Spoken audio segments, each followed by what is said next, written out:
우리 청년들만이 가지고 있는 이슈들, 그런 부분들은 오히려 공감이 훨씬 잘 되니까 제가 그런 것들 빨리빨리 캐치해서 이 행정에 반영하는 것도 있긴 해요. 그래서 제가 의회 22년도에 들어왔는데 22년도 행정감사, 23년도 행정감사 매년 지속적으로 제기한 게 우리 청년들 취업을 위한 자격증 시험을 볼 때 그 자격증 비용 지원이 너무나도 필요하다. 왜냐면 뭐 오픽 같은 거 한 번 봐도 막 거의 지금 얼마죠? 한 8만 원, 9만 원 하지 않나요? 이런 것들, 그리고 한 번 봐서 끝나는 게 아니라 저희가 원하는 점수가 나올 때까지 또 보기도 하잖아요. 그래서 이런 것들을 좀 구해서 지원을 해주는 게 필요하다. 그래서 이제 25년도에 또 이제 드디어 도입이 되고 막 이런 것들이 있거든요. 그래서 이런 거는 그래도 청년 의원으로서 할 수 있는 일이 아닐까.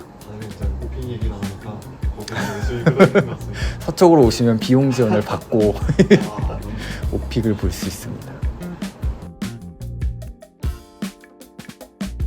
효능감을 느끼게 하는 게 정말 큰 것 같아요. 근데 지금 현재 정치 상황에서 효능감을 느끼기 위해선 내 목소리를 내야만, 그게 반영되든 안 되든 일단 내야만 반영돼서 효능감을 느낄 텐데 그거 자체도 좀 쉽진 않은 것 같아요. 제가 봐도 좀 장벽이 있거든요. 의회를 찾아온다는 건. 근데 SNS로 DM은 그냥 보낼 수 있잖아요. 쉽게. 그래서 DM으로 민원 넣는 분들도 정말 많아요. 네. 일단 초등학생이 민원이 왔어요. 나 초등학교 가는데 이 길목에 횡단보도가 없어서 너무 위험하다. 이런 건 어떻게 해줄 수 있어요? 이러는 거예요. 근데 그 민원을 넣는 것 자체가 너무 기특하고 대단한 거예요. 그래서 저는 선출직 정치인이면 이렇게 좀 창구를 열어놓는 것도 필요하다고 생각이 되고, 그래서 그렇게 목소리가 들어오면 이거를 끊임없이 피드백을 해주려고도 노력해요. 사실 그 UX 디자인 자체가 보통 다른 디자인하면 뭐 포스터, 제품 이렇게 시각적인 결과물이 나오는데 이렇게 다른 디자인처럼 시각적인 결과물도 물론 중요하지만 UX 디자인의 본질은 그 사용자가 어떤 문제를 가지고 있지? 그럼 그 문제를 어떻게 해결하지? 하는 이 문제 해결 프로세스거든요. 그래서 사실 UX 디자인 프로세스를 거치면 사용자들이 어떤 문제를 가지고 있는지 직접 또 청취하기도 하고, 정말 사용자가 필요한 게 뭔가가 저한테는 훨씬 중요하게 다가왔고, 그러면은 지금 제품을 공부하는 것보다 사용자에 대한 공부를 좀 해보고 싶다. 이런 것들을 먼저 배우는 게 훨씬 더 필요하겠다라는 생각이 들었거든요. 그래서 과감하게 자퇴를 하고 자퇴를 하고 들어간 게 이제 삼성 디자인 교육원이에요. 거기서는 이제 사용자 경험 디자인을 좀 전문적으로 교육을 좀 해주고 있었고, 그냥 틀에박힌 커리큘럼이 아니라 정말 실질적으로 교육하는 걸 좀 배워보고 싶었어요. 근데 그러면서 사람에 대한 이해, 그 다음 제품이나 서비스를 이용하는 사용자에 대한 이해, 이런 것들을 경험하니까 지금 정치에 와서도 그냥 국민들을 이해하는 데 훨씬 도움이 많이 되는 것 같아요. 제가 지방의원이 됐으니 이런 옛날부터 적용돼서 사용자 친화적이지 않은 이런 행정서식은 충분히 바꿀 수 있는 권한이 생긴 거예요. 그러니까 실질적으로 바꾸는 건 구청이 바꾸지만 그걸 또 이제 제한할 수 있는 권한이 생겼으니까 그럼 우리 서초구에는 어떤 서식들이 있을까를 쭉 살펴보다가 구마다 종량제 봉투는 다 다른 거예요. 근데 그 상황에서 또 종량제 봉투는 모든 가정에 누구나 다 가지고 있잖아요. 그리고 모든 연령대가 다 사용하고.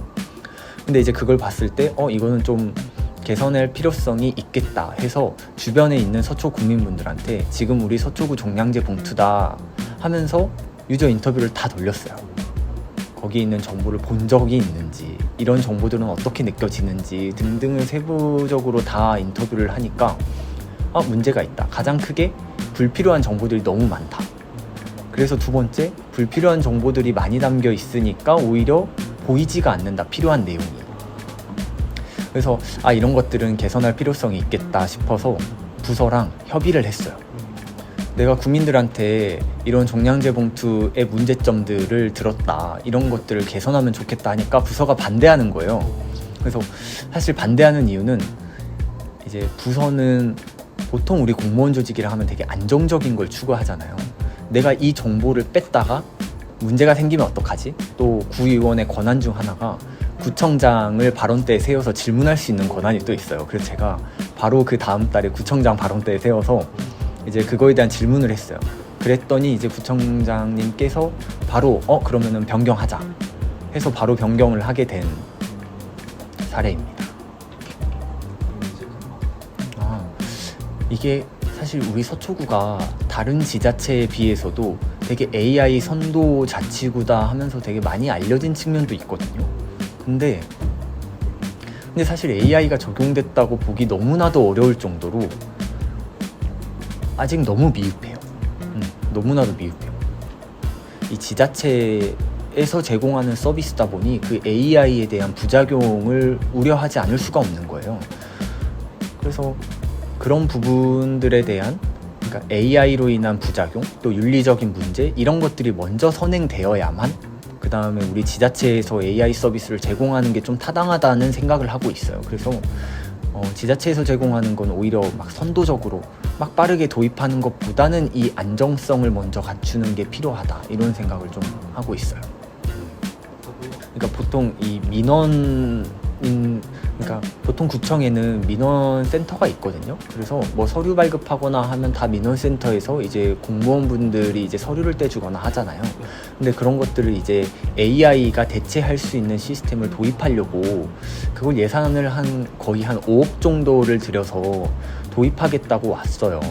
그러면 의회에서는 약 5억 정도를 들여서 이 AI로 민원 공무원을 대체한다, 이게 과연 도입하는 게 타당할까에 대해서 좀 타당성을 검토를 했었거든요. 근데 사실 저도 AI를 공부하고 있고 정말 AI의 도입으로 발전이 가능하다고 보는 입장인데도 저도 그거는 반대는 했었어요. 왜냐면 AI 민원인을 도입하게 되면 그냥 키오스크처럼 진짜 거기에 AI 공무원이 있는 거고 주민분들이 그 인터랙션을 하게 될 텐데, 과연 그럼 주민분들의 얼굴이 다 이제 스크리닝 될 테고 그런 정보의 안정성은 검토가 되었는가, 이런 것들을 고려하면 아직 미흡했거든요. 그래서 그냥 선도적으로 도입하는 것보다는 일단 이런 거를 준비하자 해서 그 5억 예산은 전액 삭감을 했었고, 그 이후에 제가 의회에서 연구단체를 꾸렸어요. 서초 AI 행정과 윤리 규제 방안 연구회였거든요. 제가 그 연구회를 꾸리고 그 연구회 대표를 맡아가지고 이번에 AI 행정은 어떤 식으로 우리 서초구에 도입해야 할까, 그렇다면 그 과정에서 좀 챙겨봐야 할 윤리적인 이슈는 어떤 것들이 있을까 하고 연구를 좀 진행을 했고, 이제 12월 달에 끝나가지고 이제 연구 용역을 마무리가 됐습니다. 제가 약간 낙천적일 수도 있는데 모든 걸 도전해서 어쨌든 뭔가를 얻었다로 제가 마무리를 항상 하거든요. 졸업하고 나서 어쨌든 취업을 해서 이제 대기업에서도 UX 디자인을 하는 과정 중에서도 제가 출마 제의를 받았을 때, 사실 저는 이제 정당이 민주당이다 보니까 서초구에서 출마를 한다는 건 거의 당선 가능성이 거의 없었어요. 그래서 제가 출마하기 위해서는 퇴사를 했었어야 됐고, 퇴사를 하고 출마할 때는 그에 관한 리스크를 또 짊어져야 되잖아요. 근데 제가 그때 출마를 하겠다고 마음 먹을 때까지만 했어도 당선 가능성을 0%라고 봤거든요. 그래도 난 당선 가능성은 없지만 출마라는 경험을 한번 해보는 건 너무나도 인생에서 도움이 될 것 같다. 그래서 과감하게 퇴사를 했었고, 또 그 출마하는 과정에서도 또 우여곡절은 많았지만 어쨌든 당선이 되긴 한 거잖아요. 그래서 만약 제가 이제 퇴사하고 출마를 결심하는 과정에서 어쨌든 실패라는 벽에서 주저했다면 퇴사도 못했을 거고 출마도 못했을 거예요. 근데 실패를 경험해보자 라는 마음으로 퇴사를 했기 때문에 저는 이걸 또 얻을 수 있었다고 봐요. 그래서 그냥 리스크는 항상 있겠지만 실패를 도전해보는 것만으로도 정말 많은 도움이 되고 거기서 예상치 못하게 얻은 부분도 있을 거다라는 생각을 합니다.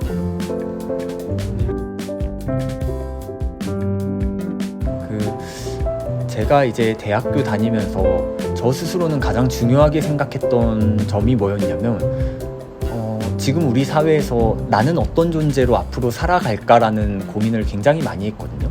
근데 그 의미가 뭐냐면 UX 디자인을 공부하고 있는데 같은 학과 내에서도 UX 디자이너들이 많고 또 학교를 벗어나도 정말 많은 UX 디자이너들이 있는 거예요. 이 디자인 업계에서 정말 디자인을 특출나게 잘하면 내가 디자이너 업계에서 좀 박재영이라는 이름으로 활동할 수 있을 것 같은데 정말 쟁쟁한 사람들이 너무나도 많아서 내가 이 분야에서 특출나게 잘하는 게 과연 현실적으로 가능할까라는 생각이 들었어요. 그래서 제가 생각했던 방향성은 융합이었어요. 그래서 그냥 어느 한 가지 우물만 파는 게 아니라 디자이너로 생활하면서 나는 어떤 디자이너가 될 것인가 해서 그 어떤이란 도메인을 좀 중요시 여겼던 것 같아요. 그래서 저는 그 중에 하나를 이제 사회 문제로 봤었고 사회 문제를 바라보고 관심 갖고 해결할 수 있는 디자이너가 되자 하면서 그 두 개를 융합해서 하다 보니 이제 지방의원까지 오게 된 거거든요. 그래서 저는 대학교 다닐 때 어떤 전공을 선택하지만 지금 이렇게 급변하는 사회에서 융합이 가지는 그 힘이 정말 대단하다고 생각해요. 그래서 내가 어떤 코어 핵심이 있으면 그 코어 핵심을 조금 더 증폭시킬 수 있는 다른 하나의 가치를 융합시킨다면 정말 이 급변하는 세계에서 진짜 나라는 존재가 좀 더 부각될 수 있다라는 생각을 가지고 있어요. 그리고 앞으로 저도 이 방향을 잃진 않고 있어요. 지방의원이 되니까 또 지방의원들이 주변에 너무 많은 거예요. 항상 구의원, 시의원, 도의원 막 이렇게. 그럼 나는 이 수많은 선출직 지방의원들 중에서 어떤 지방의원으로 살아가야 조금 더 국민분들이 잘 뽑았다 라는 말씀을 해주실까, 이걸 항상 고민하고 있어요. 그래서 이런 것들을 학부 때도 고민해보면 너무 좋은 기회와 경험을 쌓지 않을까 하는 말씀을 좀 드리고 싶습니다. 네, 감사합니다. 네, 제가 말씀을 잘 드렸는지 모르겠네요. 아주대 학생 여러분, 4월 9일 아주대학교에서 만나요. 너무 좋았어요, 진짜로. 한 번 더 할까요? 너무 좋은 것 같아요. 한 번 더 해볼게요. 네.